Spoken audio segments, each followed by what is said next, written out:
nous allons à la rencontre de Jean Galis. Pour ceux qui connaissent pas, la famille Galis, son père René Galis a été professionnel. Il a joué aux Girondins de Bordeaux et a porté le maillot de l'équipe de France. Son frère a lui-même aussi été professionnel. Il a porté le maillot de l'équipe de France Espoir. Et Jean Galis a porté le maillot de l'équipe de France Espoir une quinzaine de fois et a été sélectionné en équipe de France A 7 fois. Jean Galis est né en 1949 à Bordeaux, en Gironde. Il est le fils de René Galis, comme je vous l'ai dit, qui était professionnel aux Girondins de Bordeaux. Jean Galis s'est très vite et naturellement orienté vers le foot. Il a signé son premier contrat professionnel à Angoulême en 1969-70.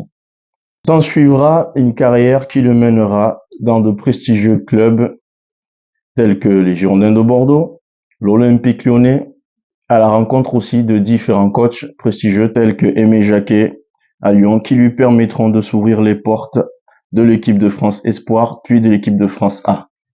Jean Galis, c'est aussi une carrière dans la carrière. Après sa carrière professionnelle à Angoulême, aux Girondins de Bordeaux, puis à Lyon, il sera sélectionneur de l'équipe de France U19 et U20, avec laquelle il remportera la Coupe d'Europe. Maintenant, allons sur le terrain à la rencontre de l'intéressé qui nous dévoilera secrets et faits de carrière. Jean, pourrais-tu nous dire quelles ont été les motivations qui t'ont mis le pied à l'étrier du football? Oui, ce sont des motivations qui sont simples et qui coulent de source. Effectivement, mon père était joueur professionnel au Girondins, mais le deuxième élément, c'est que nous habitions juste à côté du stade municipal de Bordeaux, et comme tout le monde le sait, il y a le stade principal et une annexe. Et c'est sur cette annexe que, comme j'habitais dans une HLM, nous étions une quarantaine de gamins à pratiquer le football, mais aussi pas mal de pratiques sportives, puisque dans ce petit stade s'entraînaient pas mal de clubs d'athlétisme. Donc, dès que nous avions quelques moments pour se délasser, et il y en avait pas mal à l'époque, nous allions soit au stade, soit nous restions dans le jardin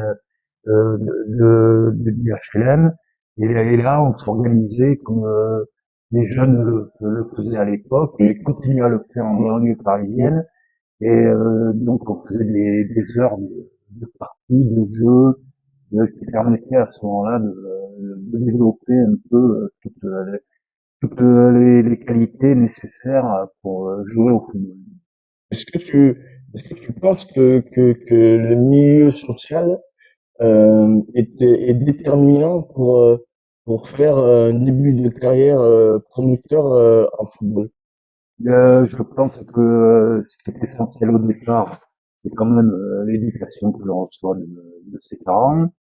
Ensuite, comme je l'ai dit tout à l'heure, c'est l'environnement qui va conditionner les pratiques sportives que l'on va faire.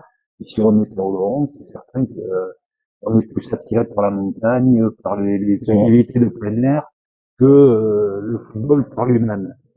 Donc, le fait d'être dans un HLM près d'un stade, avec des jeunes de mon âge ou même un peu plus grands, cela a motivé toute une génération pour pratiquer le football.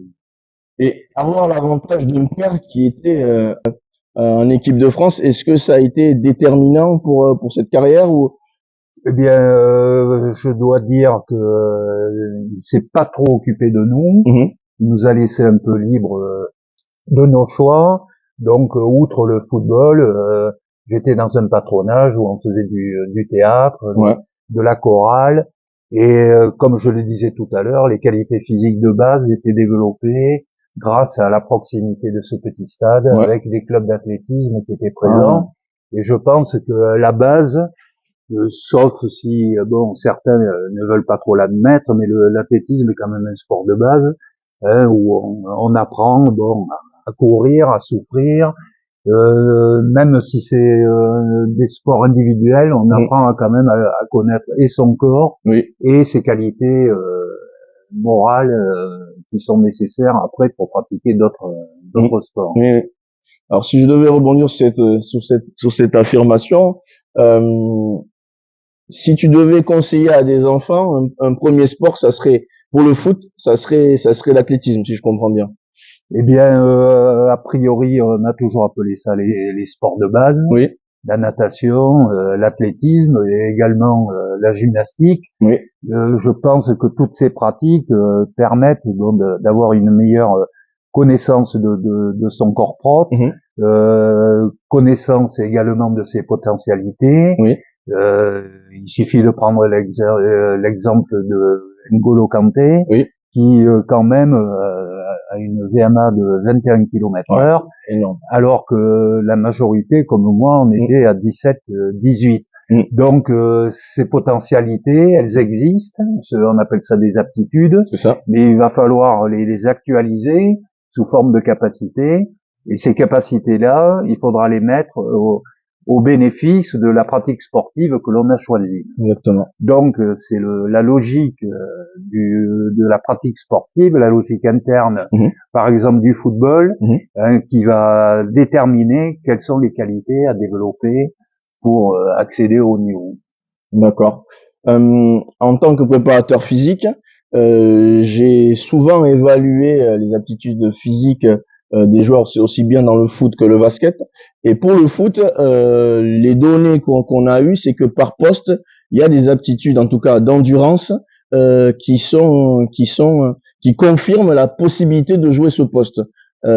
Tu sais, je pense que je me trompe pas en disant en général, un défenseur n'a pas la même VMA qu'un milieu, qu'un attaquant non plus, n'a pas la même VMA qu'un milieu. Le gardien, n'en parlons pas, en théorie, n'a pas la même VMA que les joueurs de champ. Mais est-ce que le dénominateur commun, ça serait pas, au-delà de la VMA, la capacité mentale à résister à la souffrance?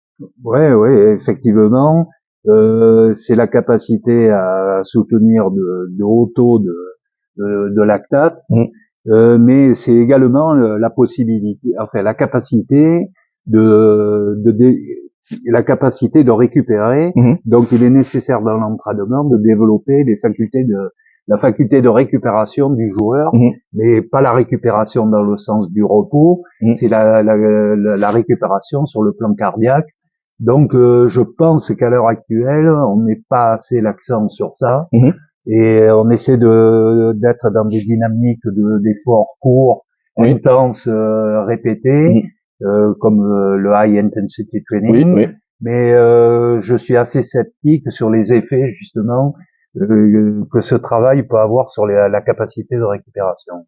D'accord. Alors moi, j'ai souvenir d'une discussion autour de la table il y a quelques années avec un de nos amis communs, où on avait parlé de Giroud qui faisait ce fameux footing de régénération à Auxerre, et les joueurs, ils en pouvaient plus, ils étaient dans la forêt, ils le prenaient pour un fou. Et au final, il était plutôt en avance sur son temps, si on regarde bien un peu. Ouais, c'est-à-dire mais là, il utilisait une méthode, disons continue, qui est assez exigeante sur le plan énergétique, et puis qui en même temps peut malheureusement, à mon avis, augmenter la fatigue. Donc je pense que ces facultés de récupération ne peuvent se développer qu'avec un travail d'intervalle training qu'on a abandonné. Et puis... Est-ce que c'est pas les impératifs de compétition qui obligent maintenant à atteindre la haute intensité très vite pour pouvoir répondre à un surplus de puissance, et enfin c'est peut-être cette pensée, cette logique de pensée qui amène à ça, ou? Ouais, non, tout à fait, t'as raison, complètement. Donc ça prouve bien qu'il faut un effectif de joueurs de qualité assez conséquent. Les équipes qui ne les ont pas, on voit où elles sont au classement. Je pense à Clermont-Ferrand, Metz, Le Havre. C'est vrai. Donc on peut tirer sur la machine à condition d'être capable à un moment donné de permettre la récupération. Et je pense que là, l'entraîneur du PSG, vis-à-vis de Mbappé, a une très bonne intuition, puisque ça lui permet maintenant d'avoir des temps de récupération plus importants et de conserver à ce moment-là toute l'explosivité qu'il est capable d'avoir.